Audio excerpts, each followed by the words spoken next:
Hi అండి, అందరికీ నమస్కారం. Welcome to our channel. రోజు వీడియో వచ్చేసి మిక్సీలో రుబ్బిన పిండితోటైనా సరే స్పాంజ్ల తెల్లటి పువ్వుల లాంటి ఇడ్లీలు ఎలా తయారు చేయాలో ఈ వీడియోలో చూడండి. ఒక చిన్న ట్రిక్స్ వాడి ఇడ్లీలు తయారు చేసుకున్నట్లయితే కనుక ఎన్ని ఇడ్లీలు అయినా సరే మనకి వెన్నలా వెళ్ళిపోతాయి. అంత సాఫ్ట్గా మెత్తగా ఉంటాయన్నమాట. చూడండి, మనం ఇలా తుంచి చూస్తేనే తెలుస్తుంది ఇడ్లీ సాఫ్ట్గా వచ్చిందా గట్టిగా వచ్చిందా అనేది. మరి ప్రాసెస్లోకి వెళ్ళే ముందు ఒక లైక్ చేసి మన ఛానల్కి సపోర్ట్ చేయండి. మీరు ఇచ్చే ఒక లైక్ వల్ల మన ఛానల్ గ్రోత్ అనేది పెరుగుతుంది. ఇడ్లీ తయారు చేయడానికి ఒక 4-5 గంటల ముందు ఒక గ్లాసు మినపప్పు తీసుకుని నానబెట్టుకోవాలి. దాంతోపాటే ఒక పావు గ్లాసు సగ్గుబియ్యం, పెద్ద సగ్గుబియ్యం ఉంటాయి కదా, ఆ సగ్గుబియ్యం కూడా వేసేసుకుని ముందే ఒక 2 సార్లు శుభ్రంగా కడిగేసుకోవాలి. మళ్ళీ సగ్గుబియ్యం నానిన తర్వాత కడిగితే మొత్తం పిండి అంతా వెళ్ళిపోతుంది. దానికోసం మనం ముందే కడిగేసి నానబెట్టేసుకోవాలి. ఒక 4-5 గంటలు నానబెట్టుకోవాలి. ఒక గ్లాసు మినపప్పుకి ఒక పావు గ్లాసు సగ్గుబియ్యం వేయటం వల్ల తెల్లగా అలాగే ఫ్లప్పీగా వస్తాయి ఇడ్లీలు అనేది. ఇప్పుడు మనం పప్పు నానబెట్టుకున్నప్పుడే ఇడ్లీ రవ్వ కూడా నానబెట్టేసుకోవాలి. ఒక గ్లాసు మినపప్పుకి ఒక 3 గ్లాసుల వరకు ఇడ్లీ రవ్వ వేసుకోవచ్చు. ఇడ్లీ రవ్వ కూడా మరి సన్నగా ఉన్న ఇడ్లీ రవ్వ అయితే కనుక బాగుంటుంది. లావుగా ఉండే రవ్వ కన్నా కూడా మనకి సాఫ్ట్గా మెత్తగా ఉండాలంటే కనుక రవ్వ కూడా సన్నగా ఉండాలి. దీన్ని కూడా ఒకసారి కడిగేసేసుకుని నానబెట్టేసేసుకుందాము. ఒక 5 గంటల తర్వాత పప్పు కూడా బాగా నానిపోతుంది. ఇప్పుడు మనం దీన్ని గ్రైండ్ చేసేసుకోవాలి. ఒక మిక్సీ జార్ తీసేసుకుని ఈ పప్పు అంతా వేసేసుకోవాలి. ఎన్నువాయిలు అయితే ఎన్నువాయిలు గ్రైండ్ చేసేసుకోవాలి. ముందే గ్రైండ్ చేసేటప్పుడు ఒకసారి స్పీడ్గా తగినన్ని వాటర్ పోసేసుకుని మరీ గట్టిగా కాకుండా కొద్దిగా లూజ్గానే అడుకోవాలి. మనకి పిండి నానేసరికి కరెక్ట్గా సరిపోతుంది అన్నమాట. తర్వాత రవ్వ కూడా గట్టిగా పిండి వేసి వాటర్ లేకుండా కలుపుకోవాలి. మనం పిండే కొంచెం జోరుగా ఆడాం కాబట్టి, లూజ్గా ఉంది కాబట్టి రవ్వలో ఇంకా వాటర్ ఉండకూడదు.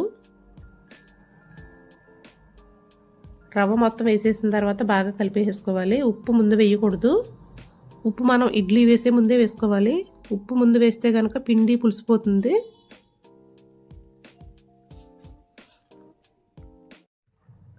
పిండి ఈ విధంగా చేతితోటే కలుపుకోవాలి. ఇలా చేతితో కలిపేసుకున్న తర్వాత చూడండి, ఒక 2-3 నిమిషాలు ఇలా బాగా చేతితోటి ఇలా రౌండ్గా కలుపుకోవాలి.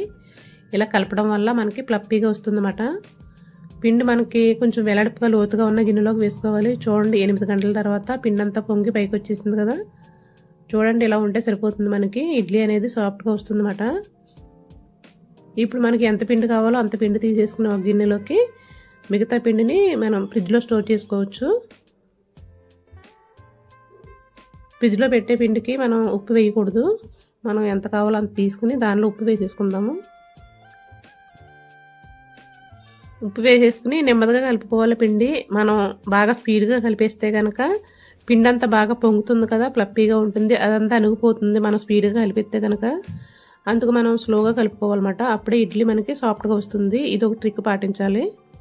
తర్వాత మనం ఇడ్లీ అంటుకోకుండా ఉండాలంటే కనుక ఇడ్లీ ప్లేట్స్కి కొద్దిగా ఆయిల్, ఒక 2 చుక్కలు ఆయిల్ వేసేసుకుని ఇలా బ్రష్తో కానీ చేతితో కానీ మొత్తం మనం ఎన్ని రేకులు పెట్టుకుంటామో అన్ని రేకులకి ఇలా ఆయిల్ అప్లై చేసుకోవాలి. లైట్గా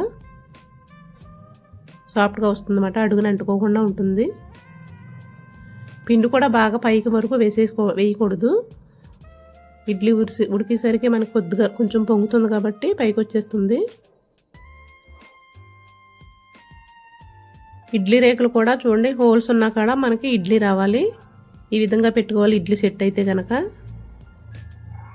ఈ విధంగా పెట్టేసుకుని మనం ఇడ్లీ గిన్నెలో పెట్టేసుకుని ఒక 15 నిమిషాల ముందే మనం నీళ్ళు మరిగించుకోవాలి. ఇడ్లీ పెట్టే ముందే నీళ్ళు మరిపోయిన తర్వాత రేకులు పెట్టేసుకుని 10-15 నిమిషాలు మంటని మీడియంలో పెట్టుకుని ఉడికించుకోవాలి. వెంటనే తీయకుండా ఒక 5 నిమిషాలు ఆగి తీస్తే కనుక మనకి ఇడ్లీ ఈ విధంగా సాఫ్ట్గా వస్తుంది.